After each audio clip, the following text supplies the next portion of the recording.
자, 그러면은 오늘 첫 코너 뉴스픽 시작하기 전에 그래도 저희가 상을 받았는데 뭐 한마디씩은 하고 가야 되죠. 오늘 두 분은 어떤 소감이신지. 네, 지금 뭐 태풍 와중에 상 네. 받았다고 참 자축하기가 그렇습니다만 그렇죠. 지난 1년간 이 귀한 방송에 제가 함께할 수 있어서 참 영광이었다고 생각하고 그동안 뭐 따뜻한 시선으로 늘 봐주신 애청자분들께 너무 감사하고요. 네. 사실 제가 뭐 화려하게 말을 잘하는 것도 아니고 목소리도 낭낭하지 않은데 그럼에도 불구하고 진정성 하나만은 자신 있다 이렇게 생각을 하는데 오늘도 초심을 잃지 않고 한번 열심히 가보겠습니다. 감사합니다. 네, 더 공감 여성정치연구소 송문희 박사님이셨고요. 전혜연 사평론가께서도.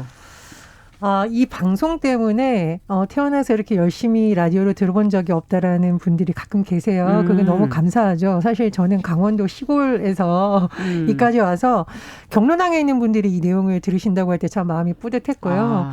그리고 사실 이 프로그램 출발을 우리 안정균 PD님하고 같이 했었고 그렇죠. 또 이은미 PD님하고 지금 박태시 PD님까지 네. 세 분을 모셨는데 어쨌든 이 프로그램에 대해서 칭찬해 주시는 분들도 있었지만 너무 여성 중심인가라고 오해를 하셨던 분들이 있습니다. 사실 양성평등은 여성만을 위한 것은 아닙니다. 그래서 그런 내용을 더 많이 담도록 노력을 하겠고요. 꼭 한 말씀 드리자면 제가 한국여성수련원장으로 일할 때 사실은 많은 피해자분들을 만나다 보니 그분들에 대한 생각을 떠올리면서 방송 중에 한번 운 적이 있습니다. 어떻게 보면 방송 사고인데 그런 부분에 대해서도 많은 분들이 너그러이 이해해 주셨던 거 너무 감사합니다. 사실 공감이라는 것은 상대의 피해, 아픔을 같이 하는 것이거든요. 네. 그래서 뉴스브런치가 힘이 있는 사람, 권력자의 편에 서기보다는 우리 사회에 좀 약한 분들, 또 사회적 약자, 경제적 약자의 편에서 좋은 프로그램이 되도록 저도 더 열심히 노력하겠습니다. 네. 늘 물어오시잖아요. 여성 시각의 시사는 뭐냐라는 걸 많이 물어오셔서 저희가 좀 미래지향적이고 또 통합적인 그런 시사 프로그램을 만들어갈 수 있도록 노력하겠습니다. 자, 그러면 오늘 뉴스도 저희가 또 한번 그런 시각에서 하나씩 좀 살펴봐야죠.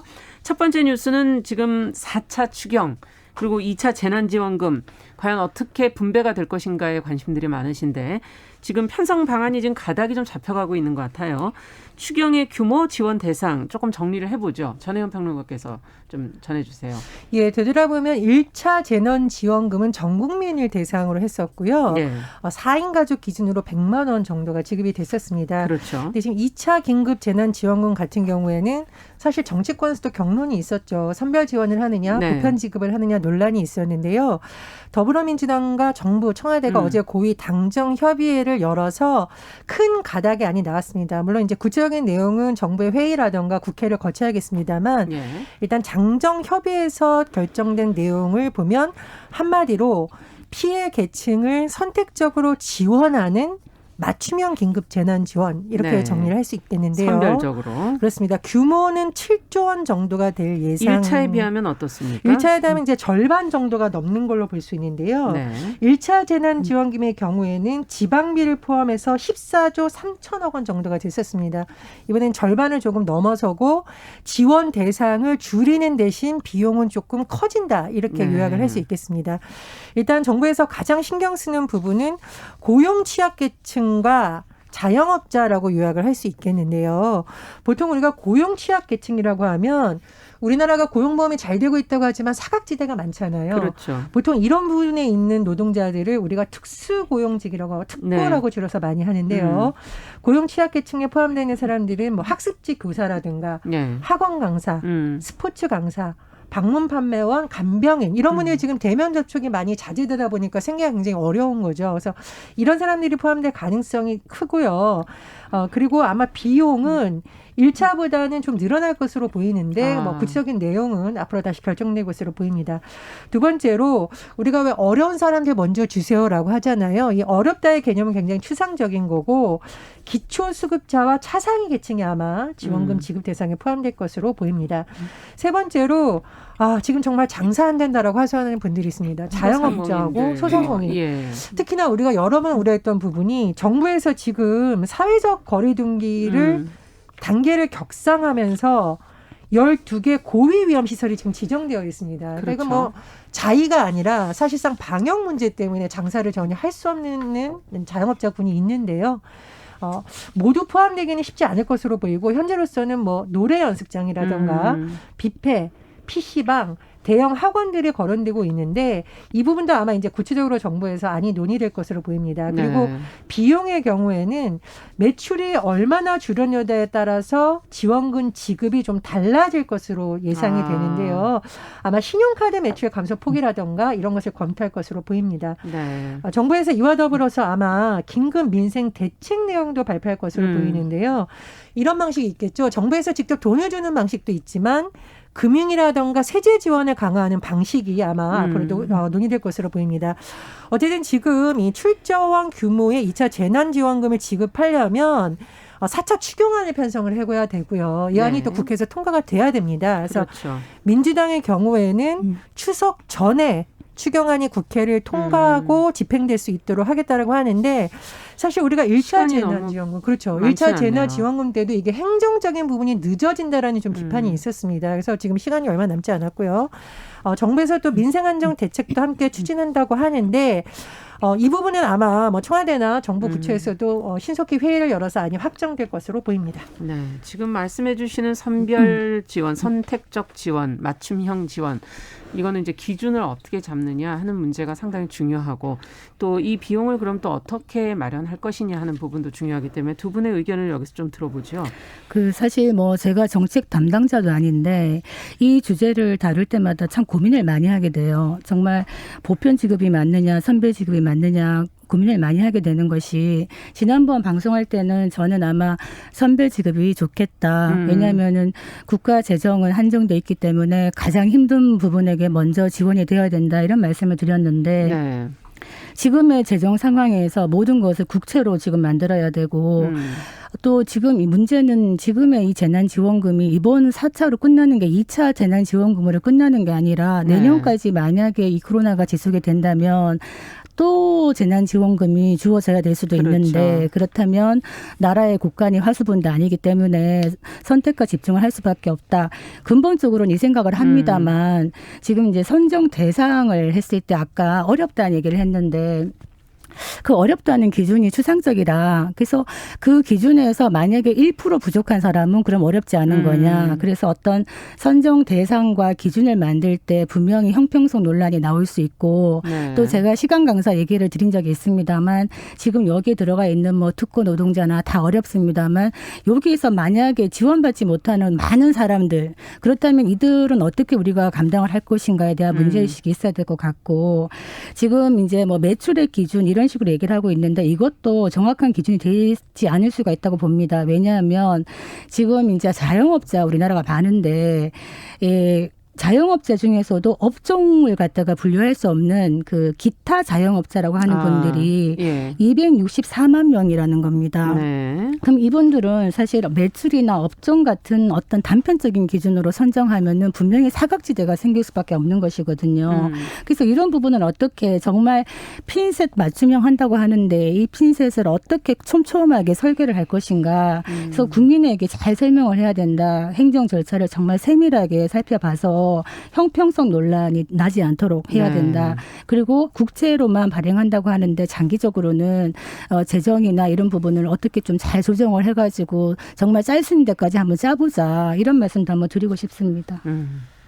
어떻게 보십니까? 전혜평론가께서. 지금 사실 1차 재난지원금을 지급 앞두고서도 이게 여당 내 정치인들 사이에서도 선별지급과 보편지급이 좀 격론이 일었었죠. 근데 그때는 어쨌거나 우여곡절 끝에 왜냐하면 뭐 선별 작업이라든가 시간이 너무 걸리면 또 안 된다. 좀 빨리 지급해 달라는 여론도 있고 해서 보편 지급으로 결정이 났었던 거고요. 이번 같은 경우에는 국채를 조달해야 되는 상황이고 또 4차 추경안이라는 것이 그렇게 흔한 일은 아닙니다. 사실 59년 만에 지금 하는 거거든요. 그렇다 보니 아마 정부에서도 고민 끝에 여당에서도 이런 결론을 낸 것으로 보입니다. 이제 박사님께서도 근데 말씀을 하셨는데 코로나19 상황은 사실 이런 상황은 우리 국민들이 거의 처음 겪어보는 거나 마찬가지거든요.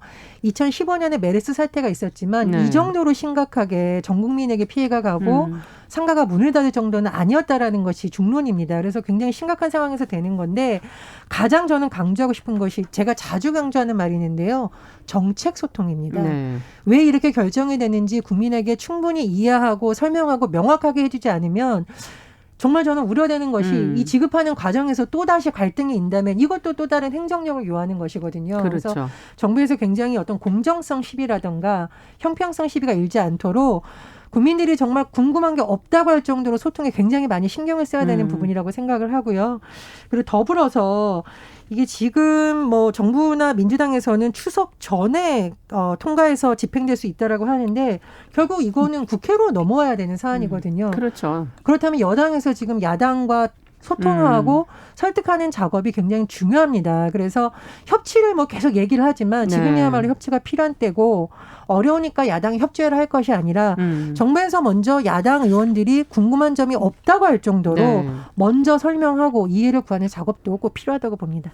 그 보니까 이제 코로나로 인해서 기존에도 양극화가 심한데 더 이제 첨예하게 갈라지는 것 같아요. 그 실제로 이제 고소득자나 안정적인 기반을 갖고 있는 분들은 코로나가 지속이 되어도 사실 타격이 그렇게 심하진 않습니다. 일단 생계가 걱정되는 수준은 아닌데 문제는 대면 서비스를 하거나 이 소비자를 접해야 되는 많은 부류의 분들은 정말 타격이 크거든요. 그래서 저는 일단 이 타격이 큰 분들부터 먼저 지원을 하되 그 지원의 정도를 지금 정도의 정부 안으로 보면 한 50% 정도 되는 것 같아요. 근데 이거는 조금 더 넓힐 필요는 있겠다. 다른 곳에서 조금 더 줄여서 국민들이 정말 사각지대가 생기지 않도록 왜냐하면 누구는 받고 누구는 받지 않는다라는 그런 불공정성에 대해서 국민은 굉장히 분노할 수밖에 없기 때문에 이 부분은 자세히 살펴봐야 되는 부분이고 실제로 지금 저임금 노동자들이 많이 힘듭니다. 그리고 실업자분들도 많으시고요.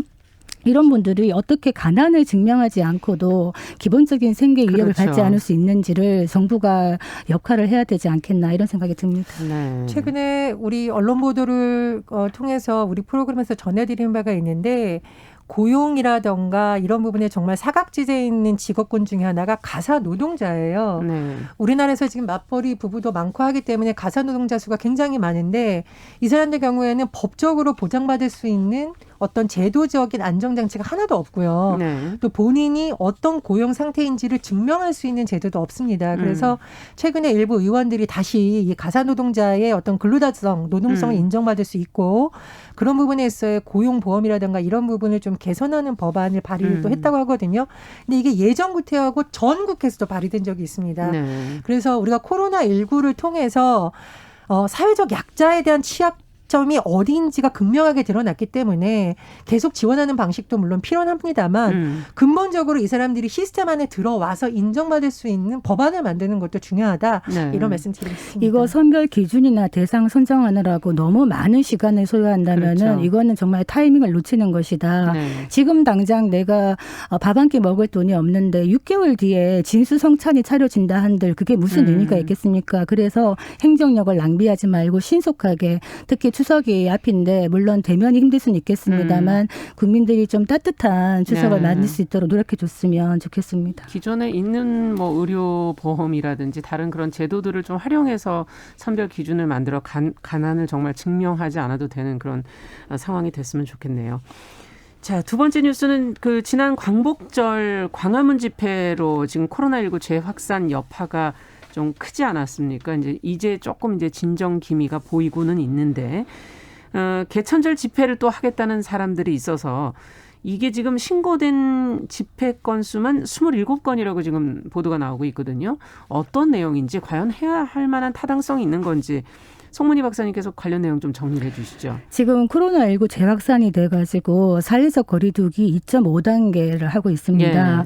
그래서 13일까지 또 연장도 되어 있는 이런 상황인데 그 일부 보수단체들이 이 보수단체라고 말씀을 드려야 되는지 잘 모르겠습니다만 개천절날 또 대규모의 집회를 하겠다고 신고를 했습니다. 한 27건 정도가 신고가 됐는데 지금 어디에서 주로 하느냐 광화문이나 종로 일대에서 한다는 겁니다.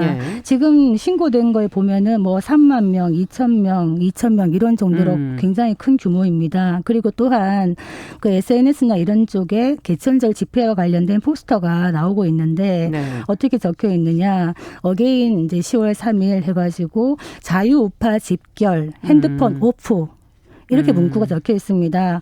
핸드폰 오픈은 왜 적혀 있느냐? 역학 조사를 할 때 이제 핸드폰으로 기지국에서 조사를 할 수가 있으니까 핸드폰을 아예 꺼놓고 꺼라. 참석하라 이렇게 보는 것인데 지금 서울시와 경찰은 이제 신고된 집회 대부분을 금지 조치했습니다. 예. 종로구도 마찬가지고 중구도 그렇습니다. 그런데 집회를 강행할 것 같은 지금 그런 분위기라 정부 여당의 이제 김태년 더불어민주당 원내대표는 이거 무리한 구구단체의 행위는 결코 용납할 수 없는 반사회적 행위다. 공권력을 보여주자. 이렇게 지금 얘기를 하고 있는 상황입니다. 네. 자, 지금 개천절 집회 얘기를 조금 정리를 해 주셨는데 두 분의 의견을 좀 들어보죠. 지금 대부분 금지 조치를 취했다라는 얘기를 해 주셨고 근데 이 광복절 집회처럼 법원으로 또 문제가 넘어가서 뭐 또 집회 허가가 나오게 되는 거냐 어떻게 되는 거냐 이런 상황도 좀 걱정스럽기도 하고요. 과연 현재 현상은 또 어떻게 벌어질지 두 분 얘기를 좀 들어보죠. 지난번 광복절 집회를 놓고 그때 당시에 법원이 허가를 사실상 해준 근거가 두 가지였습니다. 첫 번째로는 5개 집회에서 감염 사례가 없었다는 거하고 네. 두 번째는 집회 주최 측이 질서를 유지할 능력이 있을 것이다라고 했는데 결과적으로 보면 사실 두 개 다 맞지가 않았습니다. 네. 5개 집회이지만 엄청나게 많은 감염자 그리고 N차 감염이라고 해서 관련된 감염자들이 나왔었고요. 예. 두 번째로 집회 주최 측이 질서를 유지할 능력이 있다라는 것도 사실상 그때의 동영상이라든가 방송 영상만 봐도 쉽지 않았다. 이렇게 결론이 난 상황입니다. 그래서 가장 좋은 거는 일단 집회 신고를 하겠다는 곳에서 취소를 하거나 네, 그다음에 사전금지 자진해서. 통보를 그렇죠. 받아들이는 것이고요. 네. 두 번째로는 불가피하게 법원이 이번만큼은 1차 그 광화문 집회의 사례를 검토를 해서 금지를 해야만 되는 상황이라고 봅니다. 물론 집회나 결사의 자유 매우 중요합니다. 헌법상에서 되어 있지만 지금 같은 경우에는 코로나19가요. 감염자 당사자만의 문제가 아니고 그렇죠. 감염자에 막기 위해서 하는 방역 당국 그 일대의 중소상공인들 네. 나아가서 지금 학교 뭐 영향이 안 미치는 곳이 없습니다. 이런 여러 가지 상황을 좀 검토해야 된다고 봅니다. 또 하나 지금 광화문 집회와 관련한 확진자를 살펴봐도요. 6일 낮 12시 기준으로 500명이 넘었습니다. 근데 주목할 것은 뭐냐면 수도권이 한 260명 정도인데 네. 비수도권이 더 많습니다. 이것은 광화문 집회를 계기로 지역까지 전파가 되고 있어서 전국적으로 확산될 수 있다. 이른바 청정지역이라고 불릴 정도로 확진자가 거의 나오지 않은 지역도 지금 몸살을 앓고 있습니다. 그래서 집회를 일단 하려는 분들이 자발적으로 좀 취소하기를 좀 강력히 말씀드립니다. 지금 사회적 거리두기 2.5단계 왜 2.5단계일까요? 그러니까 3단계가 최종인데 네. 지금 2.5단계만 해도 너무나 힘든 상황인데 3단계 마지막 카드를 쓰기까지 우리가 왜 하나 둘 셋 얘기하잖아요. 하나 둘 셋 하다가 차마 셋을 얘기 못해서 둘 반의 반 이 얘기하는 이 그렇죠. 심정하고 똑같은 겁니다. 예. 그래서 어찌됐든 이제 8.15 집회라는 걸 위시해서 사람들이 많이 모인다는 거는 그만큼 감염의 우려가 높다는 것이고 실제로 지금 중증 환자 병상도 부족해질 수 있다는 이런 얘기도 나오고 있는 판이기 때문에 예. 이 공동체가 치러야 될 대가가 너무 크다. 아까 말했던 어떤 뭐 자영업자 소상공인뿐만 아니라 전 국민의 생명권이 담보된 문제이기 때문에 책임 없는 자들이 죽음으로 갈 수 있다. 이걸 좀 인식을 하고 뭐 개천절까지 좀 진정되면 괜찮지 않겠는가 이런 안이한 생각은 하지 않았으면 좋겠다. 예. 지금 추석이 바로입니다마는 추석 때도 지금 자제해 주기를 예, 권고하고 있지 않습니까? 친지간에 뭐 따뜻한 정을 나누는 거를 해서 만났다가 서로 바이러스를 나눌 수도 있기 때문에 정말 마음은 꿀뚝같지만 좀 비대면으로 하자 이런 분위기이기 때문에 정말 정부의 방역에 적극적으로 좀 동참했으면 좋겠고 한마디 덧붙이자면 지금 국민의힘이죠. 이제 미래통합당이 국민의힘으로 바꿨습니다. 이름을. 이름만 바꾸는 것이 아니라 지금 어쨌든 우파 뭐 자유보수단체의 집회라고 하니 네. 선을 긋는 작업이 좀 필요하겠다. 이때면은 국민의 건강과 생명권을 위해서 좀 당 차원에서 국민의힘에서도 미리 좀 강력한 메시지를 내고 대규모 집회를 할 때 우파라는 말을 하지 말아달라라든지 이런 선을 긋는 이런 것은 좀 필요하지 않겠나 이런 생각이 듭니다. 네, 저는 근데 이제 선을 긋는 것도 중요하지만 사실은 하지 말아라 이렇게 하는 메시지가 나와야 되는 시점이 아닌가. 전 국민 모두 하지 말자. 여야 정치권 모든 전문가들 모든 국민들이 지금은 그렇게 해야만 이 상황이 좀 종료가 될 수 있다고 생각을 하고요. 예. 일본에서 오봉이라고 8월 13일에서 16일에 뭐 골든위크라고 할 정도로 장기간의 휴가가 있는 명절인데 일본에서 최근에 드라이브 스루 기성을 했다고 이제 뉴스가 많이 나왔습니다. 그러니까 예. 차를 몰고 가서요. 마스크를 쓴 채로 창문을 열고 가족들이 한 10분 정도만 대화하고 기성하는 거. 왜냐하면 그 시기에 코로나19가 너무 심각했기 때문이거든요. 사실 우리나라도 지금 추석 앞두고 중앙방역대책본부는 좀 이동을 자제해달라고 하고 있거든요. 그렇죠. 민족의 최고 명절이라는 추석도 이렇게 보내야만 되는 상황입니다. 그런데 정말 난생 처음이죠. 그렇습니다. 네. 근데 이제 방역 당국에서 강조하는 이 또 다른 이유는 9월하고 10월이 환절기다 보면 사실 일반 감기도 확산될 수 있는 시기라는 거죠. 맞습니다. 그렇다 보면 이게 코로나가 아니야라고 하면서 만약에 이런 시기가 겹치면 더 큰 혼란이 일어날 수 있다라는 겁니다. 그래서 일단은 뭐 가족끼리의 비대면도 중요합니다만 도심에서의 대규모 집회만큼은 이번만은 정말 취소해야 된다고 봅니다. 그 집회 시위의 자유라는 것이 사실 굉장히 소중한 기본권이에요. 네. 그래서 이 기본권을 제한할 때는 합당한 이유가 있어야 되는 것인데 문제는 이제 물론 문재인 정권에 대해서 뭐 불만이 있거나 분노하는 어떤 민심도 있을 수 있습니다. 그래서 이런 걸 표출하는 거는 좋은데 지금은 코로나 상황이 엄중하기 때문에 국민의 건강이 우선이다. 그래서 이런 표출 방법을 좀 더 지혜롭게 해야 된다. 이 말씀을 드리는 것이고 정말 힘들지만 함께 서로 위로하면서 견뎌내야 될 시기라고 봅니다. 네.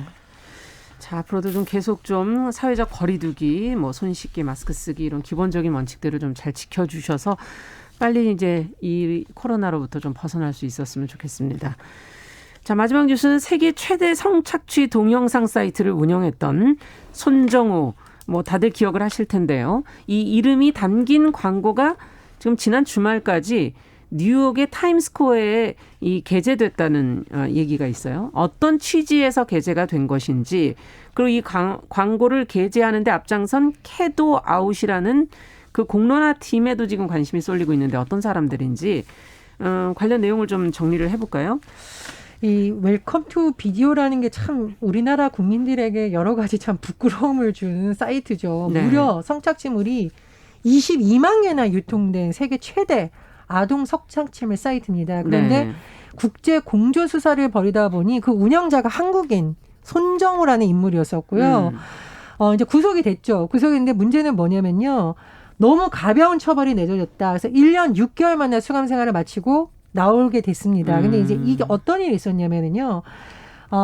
이 사람을 미국으로 보내서라도 제대로 처벌받게 해라라는 여론이 불같이 일어났었고 있었죠. 실제로 범죄인 인도에 따라서 미국으로 가는 것이 아니냐라는 전망도 나왔습니다. 그런데 법원에서 이것을 불허하면서 손정우 씨는 결국 풀려난 상황입니다. 그래서 네. 굉장히 많은 사실 국민들이 분노를 했었죠. 근데 그것을 계기로 캐도라는 곳이 결성됐다라고 해요. 이 K라는 것, 그러니까 캐도에서 K는 한국, 보통 우리 코리아 할 때 K를 많이 쓰고요. 예. 그 뒤에 나오는 도는 페도필, 소아성애자를 뜻하는 것을 합성한 겁니다. 그래서 캐도에서 아웃하고 외치는 것의 의미는 성범죄자, 특히 아동을 피해라는 성범죄자는 전 세계 어느 곳에서도 설 것이 없고 반드시 처벌해야 된다라는 의미로 결성되는데요. 주목할 점은 이것을 주도한 12명 정도는 서로 모르는 사이였다고 합니다. 그러니까 뜻이 맞아가지고 모인 사람들이고요. 광고를 만들어보자 우리가 이런 걸 부당한 것을 광고액을 모금을 했는데 목표액을 넘어서는 한 9천만 원 정도가 모였다고 합니다. 그래서 이 돈을 갖고 이제 뉴욕의 타임스퀘어에 있는 전광판에 광고를 하게 된 거고요. 네. 광고의 내용은 세계 최대 성착취물 사이트의 운영자가 400만 달러를 벌고도 한국에서 18개월, 그러니까 1년 6개월을 선고받았다. 피해자들이 정의를 되찾을 수 있도록 도와달라. 이런 네. 내용입니다. 그래서 이 캐도를 운영하는 운영진의 언론 인터뷰를 보면 사법부가 부끄러움을 느껴라. 그리고 변화를 갖기를 바라는 아주 간절한 마음에서 이런 광고까지 하게 됐다. 이렇게 밝혔습니다. 모르는 12분이 어떻게 모여서 이렇게 뜻이 이렇게 맞아졌는가 참 궁금하기도 한데요. 어쨌든 지금 국제적인 망신인 만큼 좀 우리 사법부에서도 조금 생각을 좀 해야 되는 부분이 아닌가 하는 생각도 들고 어떻게 보십니까? 두 분은 어떤 의견이십니까? 모르는 12분이 모여서 이런 활동하는 것도 대단하지만은 후원을 이 광고를 위한 후원에 단시간에 거의 한 맞습니다. 4,700여 명이 모여서 후원을 해서 목표치보다 훨씬 많은 후원금을 모았다는 것은 연대합니다. 네. 딸을 위해 후원합니다. 이런 것들이 많았다는 겁니다. 예. 그리고 사실은 딸만을 위한 것이 아니라 우리 모두를 위한 것이죠. 뉴욕 한복판에 이런 광고가 실리는 것이 과연 국가적인 망신이냐라고 묻는다면 저는 이런 엄청난 범죄에 대해서 제대로 처벌하지 않는 솜방망이 처벌을 한 그간의 사법부의 관행이 부끄러운 것이다. 이런 말씀을 드리고 싶고 이런 성착취 없는 세상을 향한 이런 마음을 담아내는 광고를 하는 그 마음을 알았으면 좋겠다. 예. 실제로 웰컴 투 비디오 사건을 계기로 해가지고 N번방 사건도 마찬가지고요. 어떤 아동 성착취물을 소지한 것만 해도 이전에는 형량이 낮았습니다만 지금은 1년 이상의 징역으로 상향이 됐습니다. 네. 그리고 이제 이 소지를 하고 있는 사람들에 대해서 이전에는 거의 기소를 하지 않거나 기소유예를 거의 남발을 했었는데 이제는 하지 않겠다라고 검찰도 얘기하고 있기 때문에 지켜봐야 될 부분이라고 봅니다. 제가 조금 덧붙이자면 제가 부끄러운 일이라고 한 거는 이 광고가 부끄럽다는 건 아니고요. 손정우 씨를 예를 들면 검거하게 된 과정 이런 것도 국제 공조에서 된 거거든요. 그렇죠. 우리가 그리고 먼저 밝혀낸 게 그렇습니다. 아니라는 얘기죠. 그리고 또 문제는 뭐냐면 우리나라 사법부가 말씀해 주셨듯이 왜 이렇게 처벌이 가볍냐. 우리 예전에 여러 번 얘기했었잖아요. 어떻게 중대 성범죄자하고 달걀 몇 개 훔친 사람하고 구형이 똑같을 수가 네. 있냐라는 소식을 전한 바가 있습니다. 그래서 이번 일을 계기로 사법부도 마찬가지고요. 또 그 근거가 되는 법을 만드는 국회도 좀 이런 현상에 대해서 유심히 볼 필요가 있다고 생각을 합니다.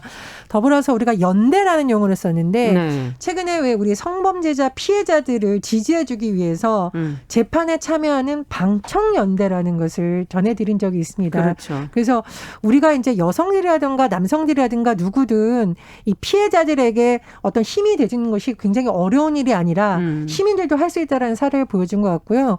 또 N번방 사건을 계기로 여러 가지 법이 개정되는 과정에서는 많은 국민들이 국회 홈페이지에 들어가서 이런 법을 만들어달라는 청원 활동도 했습니다. 했었죠. 그렇습니다. 예. 그래서 오히려 저는 사법부나 정치인들에 비해서 우리 국민들의 의식 수준이 더 앞서가고 있다 이런 생각을 했습니다. 그 우리가 마이삭 태풍 왔을 때 참 엄청나게 긴장하고 많은 준비를 했었는데 생각보다는 약했다 하는데 재난에서는 과잉등이 났죠. 그래서 우리가 그때 많이 마음을 모았더니 마이삭이 많이 사갔다 이런 얘기를 했었는데 네. 저는 이제 하이선도 좀 그렇게 넘어갔으면 좋겠는데 제 지인들이 포항, 울산 다 이렇게 흩어져 있습니다. 강릉까지 다 전화를 드렸는데 집에 계시다면은 블라인드나 커튼 꼭 치시고 창틀에 테이프 꼭 붙이시면 좋겠습니다. 네. 자, 오늘 두 분과 함께 뉴스픽 여기까지 얘기 듣도록 하겠습니다. 전혜연 평론가, 더공감 여성정치연구소 송문희 박사 두 분 수고하셨습니다. 감사합니다.